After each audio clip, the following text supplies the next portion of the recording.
Hi friends, అందరికీ నమస్కారం. అంజలి కథలకి స్వాగతం. ఈరోజు చందమామ కథ పేరు బీదవాడి అదృష్టం.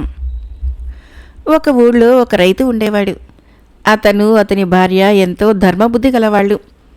అయితే వారికి గంపెడు పిల్లలు ఉండడం చేత భార్యాభర్తలిద్దరూ ఒళ్ళు విరుచుకొని పనిచేసినా అందరి పొట్టలు నిండటానికి గంజి తప్ప మరేమీ ఉండేది కాదు. ఏ పూట అయినా సంకటి తింటే ఆ పూట వారికి విందే. ఇంతగా తిండికి కటకట పడుతున్నా ఆ రైతు దంపతులు ఆకలిగొని వచ్చిన వారికి ఎన్నడూ లేదని ఎరగరు. తాము తాగే గంజిలోనే అతిథికి కూడా ఎంతో ప్రేమగా ఇంత పోసేవారు. ఒకనాడు వాళ్ళందరూ భోజనానికి కూర్చున్న సమయంలో ఒక బికారివాడు ఆకలితో మలమలలాడుతూ వచ్చాడు. రైతు అతని భార్య తాము తాగబోతున్న గంజిలో నుంచి సగం సగం తీసి ఆ బికారివాడికి పోశారు. కొసప్రాణంతో ఉన్నట్లు కనిపించిన ఆ బికారి ఆ గంజి తాగి అమృతం తాగిన వాడిలా కోలుకున్నాడు. వాడి ముఖానికి ఒక కళ వచ్చింది. వాడు రైతుతో, మీ దంపతుల వంటి పుణ్యాత్ములని నేనెక్కడా చూడలేదు. మీరు గంజి చేసుకునే చట్టి ఇలా పట్టుకొని రండి, దానిని అక్షయపాత్రగా మారుస్తాను అన్నాడు. రైతు భార్య తమ చట్టిని తెచ్చి బికారికి ఇచ్చింది.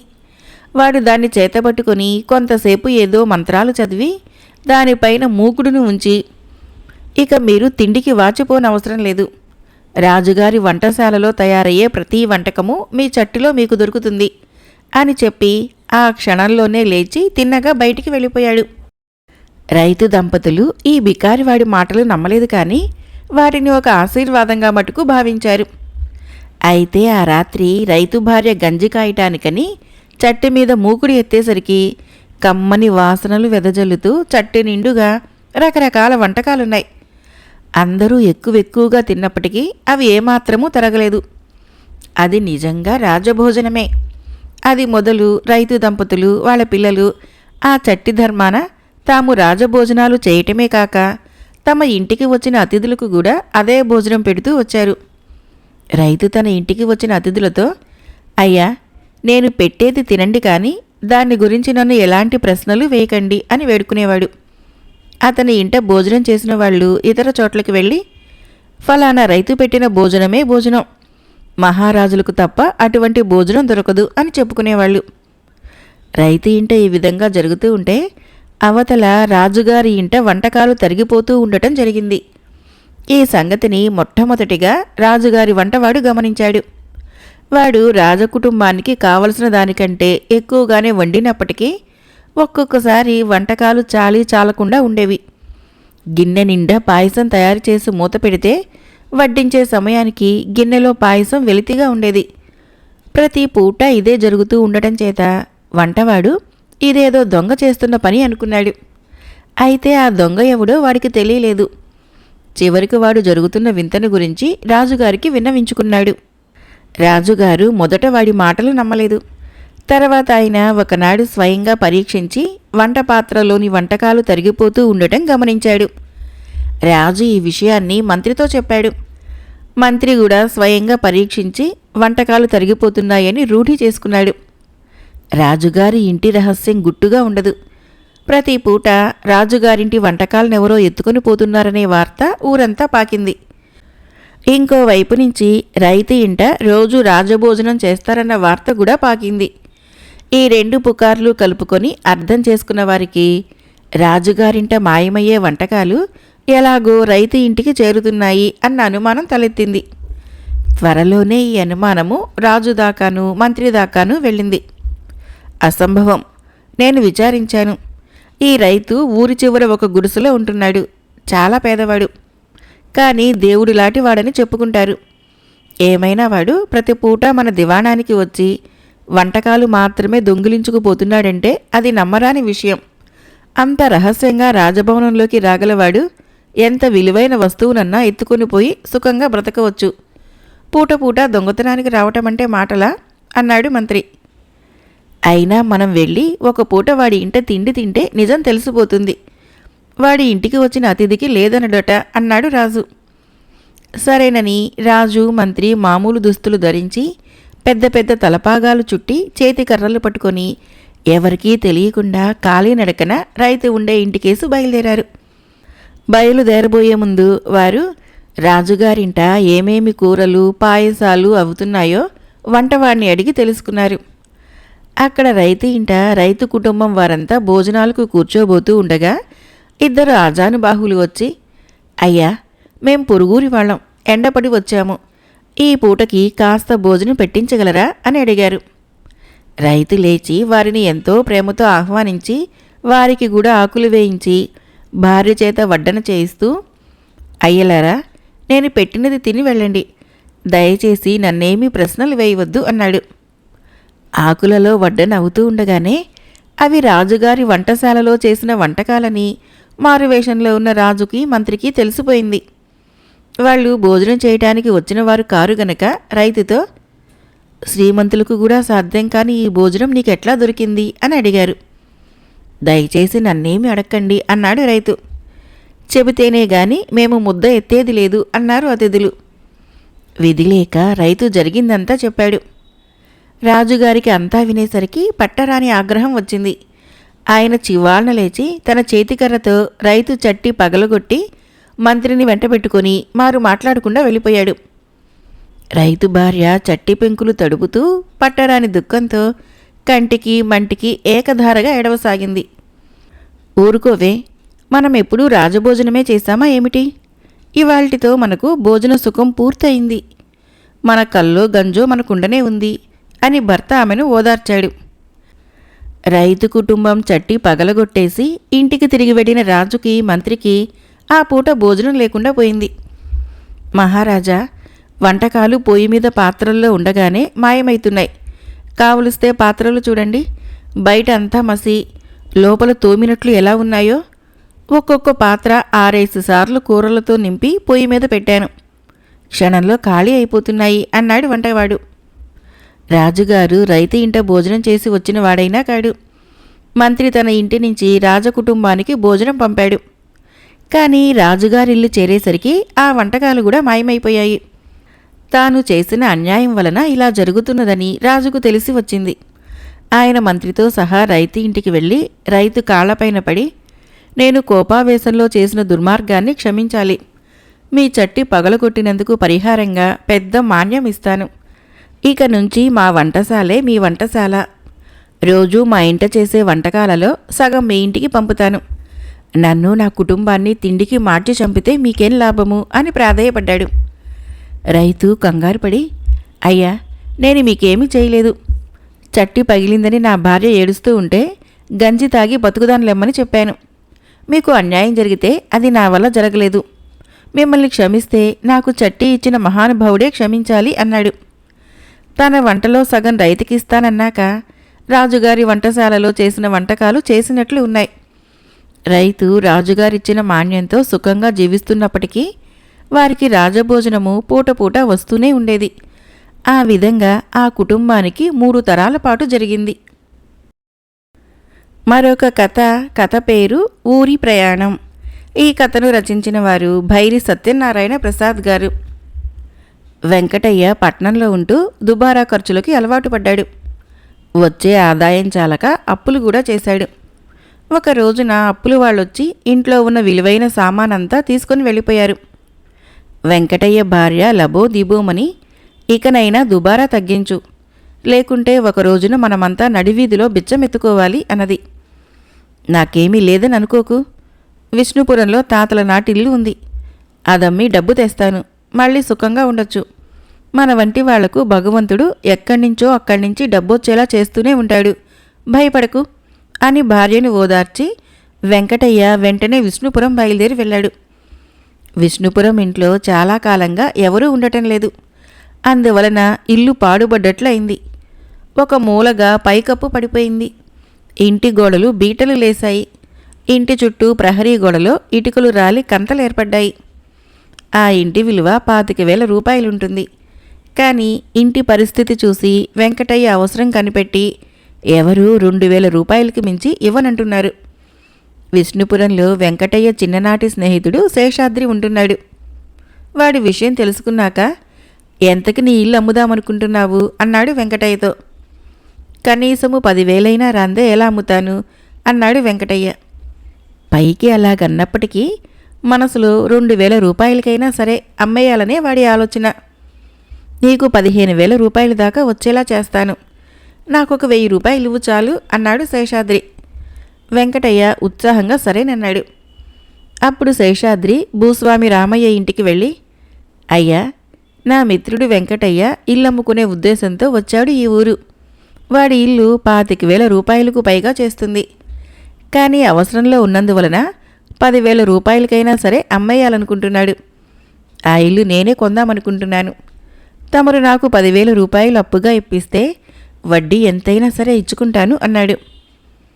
రామయ్య ఆశ్చర్యపడి, నీకున్న ఆస్తి అంతంత మాత్రమే కదా, బాకీ ఎలా తీరుస్తావు అని అడిగాడు. ఆదాయం తక్కువైనా పొదుపుగా ఉంటే మీ బాకీ తీర్చడం నాకు కష్టం కాదు. అంతగా కష్టం అనిపిస్తే ఇంటికి మరమ్మతులు చేయించడానికి ఓ 1,000 రూపాయలు ఖర్చు చేశానంటే ఆ ఇంటిని ఎవరైనా 25,000 రూపాయలకి కళ్ళకద్దుకొని కొనుక్కుంటారు.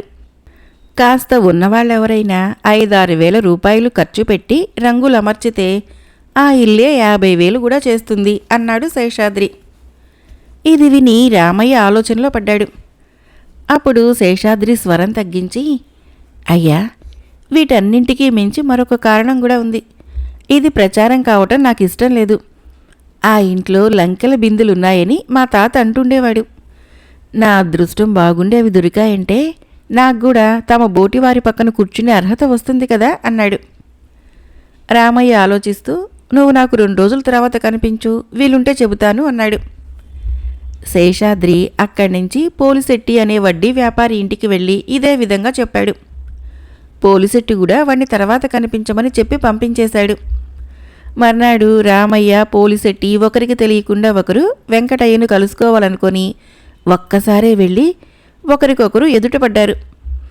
ఇద్దరూ ఒకే పని మీద వచ్చినట్లు తెలుసుకున్నాక ఆశ్చర్యపడ్డారు. వాళ్ళు వెంకటయ్య ఇల్లు కొనటానికి పోటీపడ్డారు. చివరకు రామయ్య 16,000 రూపాయలకు వెంకటయ్య ఇల్లు కొని పత్రం రాయించుకొని వెళ్ళిపోయాడు. అన్న ప్రకారము మిత్రుడికి 1,000 రూపాయలు ఇచ్చి ఉత్సాహంగా తిరుగుముఖం పట్టిన వెంకటయ్యకి ఊరి చివర కలుపు తీస్తున్న పేరమ్మ అనే వృద్ధురాలు కనపడి కుశలమడిగింది. నేను కుశలమే కాని పేరమ్మ, నువ్వు 1,000 రూపాయలు భూస్వామి రామయ్య దగ్గర దాచుకున్నట్లు విన్నాను. హాయిగా అది ఖర్చు చేసుకోక ఎందుకిలా ఎండలో శ్రమ పడుతున్నావు అని అడిగాడు. పేరమ్మ నవ్వి, కూర్చొని తింటే 1,000 రూపాయలు ఎంతకాలం వస్తాయి బాబు? వంట్లో ఓపికున్నంతకాలము కష్టపడి పనిచేసి సంపాదించి అవసరానికి మాత్రమే ఖర్చు చేసుకొని మిగతాది దాచుకుంటే ఓపిక లేనప్పుడు అక్కరకు వస్తుంది. దాచుకున్న డబ్బే కొన్నంత ధైర్యాన్నివ్వగా నా ఒంట్లో ఈ పని చేసే ఓపిక వచ్చింది. అది లేకపోతే నేనేమైపోతాను అంది. ఆ మాటలు వెంకటయ్య మీద బాగా పనిచేశాయి. పట్నం తిరిగి వెళ్ళాక భార్యతో, ఈ డబ్బుని మనం వృధా చేయకుండా దాచుకుందాము, అదే కొండంత ధైర్యము అన్నాడు. మరొక కథ పేరు మోసగాడి పరువు. ఈ కథను రచించిన వారు వసుంధర గారు. సీతాపతికి మోసగాడని పేరు. అప్పు తీసుకున్న వాళ్ళకి తిరిగి ఇవ్వడని, అమాయకుల్ని మోసగిస్తాడని అంతా వాడి గురించి చెప్పుకుంటారు. ఏమైతేనేం, ఆ విధంగా వాడి దగ్గర డబ్బు చాలా చేరింది. ఇప్పుడు వాడికి పరువుగా బ్రతకాలనే కోరిక పుట్టింది. ఉన్న చెడ్డ పేరు పోగొట్టుకోవాలని వాడు రోజూ రామాలయానికి వెళ్ళి దేవుడికి భక్తి శ్రద్ధలతో సాష్టాంగపడి పూజారికి దక్షిణ వేయటం ప్రారంభించాడు. అలా 1 నెల రోజులు గడిచినా ఊళ్ళో వాడికి చెడ్డ పేరు పోలేదు. వాడు విసిగిపోయి పూజారిని కలుసుకొని, అయ్యా, 1 నెల రోజులుగా మీకు దక్షిణ వేస్తున్నాను. నా దైవభక్తి గురించి నలుగురిలోనూ ప్రచారం చేయలేరా అని అడిగాడు. పూజారి చిరునవ్వు నవ్వి, వెర్రివాడా, చేసిన పాపాలు సాష్టాంగ నమస్కారంతోనూ పూజారికిచ్చే దక్షిణతోనూ తొలగిపోవు. నీకు పుణ్యం కావాలంటే అవసరంలో ఉన్న పేదవాళ్లకు సాయపడు అన్నాడు. పూజారి తనను పాపాత్ముడిగా భావించినందుకు సీతాపతి మనసు చివుక్కుమంది. అందరూ కూడా పాపాలు పోగొట్టుకునేటందుకే తాను దేవాలయానికి వెళుతున్నట్లు భావిస్తున్నారని గ్రహించి వాడా పని మానేశాడు. పేదలకు సాయపడితే తన పరువు పెరుగుతుందని వాడు నమ్మాడు. అయితే తన దగ్గర ఎక్కువ డబ్బున్నట్లు తెలియకూడదని వాడు చిరుగుల బట్టలు వేసుకోవటం ప్రారంభించాడు. కనబడిన వారితో, ఉన్నంతలో లేని వారికి సాయపడతాను, ఎవరైనా పేదవారుంటే నా వద్దకు రావచ్చు అని చెప్పసాగాడు. అతనిలా ప్రచారం ప్రారంభించగానే ఒక పేదవాడు వాడింటికి వచ్చి 1000 వరహాలు అడిగాడు. సీతాపతి తన దగ్గర అంత డబ్బు లేదని బాగా ఉన్నవాళ్ళని అడగమని చెప్పాడు. నా కూతురికి మంచి సంబంధం వచ్చింది, నాకు 1000 వరహాలు కావాలి, అప్పిస్తే 2 సంవత్సరాల్లో బాకీ తీర్చేస్తాను. పేదవాడినని నాకెవరూ అప్పివ్వటం లేదు. త్యాగబుద్ధితో పేదవాళ్లకు అప్పివ్వాలనుకునేవాళ్లే నాలాంటి వాడికి సాయపడగలరని నీ దగ్గరికి వచ్చాను అన్నాడు పేదవాడు. నా చింకి బట్టలు చూస్తేనే 10 వరహాలకు మించి అప్పివ్వలేనని నీకు తెలియటం లేదా అన్నాడు సీతాపతి. దర్జాగా పట్టుబట్టలు కట్టి తిరిగేవాడి దగ్గర డబ్బేం మిగులుతుంది, అంతా బట్టలకే ఖర్చయిపోతుంది. నీలా చింకి బట్టలు కట్టే పొదుపరి దగ్గరే ఉన్న డబ్బు భద్రంగా ఉంటుంది అన్నాడు పేదవాడు. తన చింకి బట్టల ఉపాయం ఫలించినందుకు బాధపడుతూ, డబ్బుంటే నేను మాత్రము చింకి బట్టలు ఎందుకు కడతాను అన్నాడు పేదవాడితో సీతాపతి. అన్యాయంగా డబ్బు సంపాదిస్తే అది అనుభవించే యోగముండదు, అందుకే నువ్వు చింకి బట్టలు కడుతున్నావు. సాటివారికి సాయపడే మంచి బుద్ధి నీకుంటుందనుకుని ఆశపడటం నా పొరపాటు అనేసి పేదవాడు వెళ్ళిపోయాడు. ఇక ఇలా లాభం లేదని సీతాపతి మరొక ఉపాయం పన్నాడు. మనిషికి 1000 వరహాల చొప్పున అప్పులిస్తే తనకున్నదంతా ఇట్టే హరించుకుపోతుంది. ఏ రోజు అప్పివ్వకపోతే ఆ రోజే చెడ్డ పేరు వస్తుంది. అందరికీ తన వద్ద డబ్బుందని తెలిసిపోయింది కాబట్టి అది పోయినట్లు ప్రచారం చేస్తే కొంతైనా జాలి పుట్టవచ్చు ఊళ్ళో వాళ్ళకి. ఇలా ఆశపడి ఒక రోజున తన ఇంట్లో దొంగలు పడి సర్వస్వం దోచుకుపోయారని ఏడుపు మొదలుపెట్టాడు సీతాపతి. ఎవరూ వాడిని ప్రత్యేకంగా ఓదార్చలేదు, కానీ చాటుగా అన్యాయం సొమ్ము అలాగే పోతుందనుకున్నారు. సీతాపతి వలన మోసపోయిన వాళ్ళందరూ వాడికి తగిన శాస్తి జరిగిందని ఒకరికొకరు చెప్పుకొని సంతోషించారు. ఇలా ఉండగా ఆ ఊరికి కొత్తగా భాగ్యవంతుడొకడు వచ్చాడు. ఆయన ఊళ్ళో పెద్ద మేడ 25 ఎకరాల భూమి కొన్నాడు. ఊరందరికీ ఆయనంటే ఎంతో గౌరవం. ఆయనకు చాలా మంచివాడనే పేరు వచ్చింది. తన పరువు పెంచుకునేటందుకు సీతాపతి భాగ్యవంతుణ్ణి ఎన్నుకున్నాడు. వాడు భాగ్యవంతుణ్ణి కలుసుకొని తన ఇంట్లో దొంగలు పడ్డారని తనకు 1000 వరహాలిస్తే కొన్ని అవసరాలు తీర్చుకొని వారం రోజుల్లో బాకీ తీరుస్తానని చెప్పాడు. భాగ్యవంతుడు మారు మాట్లాడకుండా వాడికి అప్పిచ్చాడు. సరిగ్గా వారం రోజుల తర్వాత సీతాపతి భాగ్యవంతుడి బాకీ తీర్చేశాడు. తాను నిజంగా డబ్బు అవసరంలో ఉన్నట్లు, ఇప్పుడు నిజాయితీగా ఉంటున్నట్లు కనీసం కొత్తవాడైనా భాగ్యవంతుడైనా ప్రచారం చేస్తాడని సీతాపతి ఆశపడ్డాడు. అయితే భాగ్యవంతుడు తన చుట్టూ ఉన్న వారితో, వారం రోజుల క్రితము నావి 1000 వరహాలు పోయాయనుకున్నాను, అవి ఈరోజు దొరికాయి, ఆశ్చర్యంగా లేదు అన్నాడు. అదెలా జరిగింది అన్నారు చుట్టూ ఉన్నవారు ఆశ్చర్యంగా. వారం రోజుల క్రితము సీతాపతికి 1000 వరహాలు అప్పిచ్చాను.